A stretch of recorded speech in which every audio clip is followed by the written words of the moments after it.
Welcome to my channel. अस्सलामुअलैकुम। आइए जानते हैं तहमीद नेम के मायने और उसकी तफसील।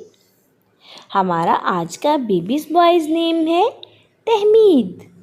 तहमीद के इंग्लिश में स्पेल्स हैं TEHMEED, Tahmeed.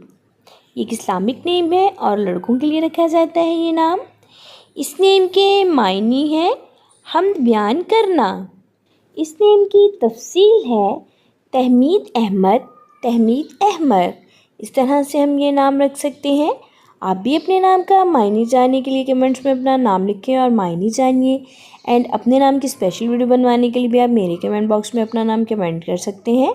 And please like the video, subscribe my channel, share with friends. Okay dears, फिर मिलेंगे न्यू नेम न्यू वीडियो के साथ। अपना ख्याल रखिएगा, दुआओं में याद रखिएगा। अल्लाह हाफिज़।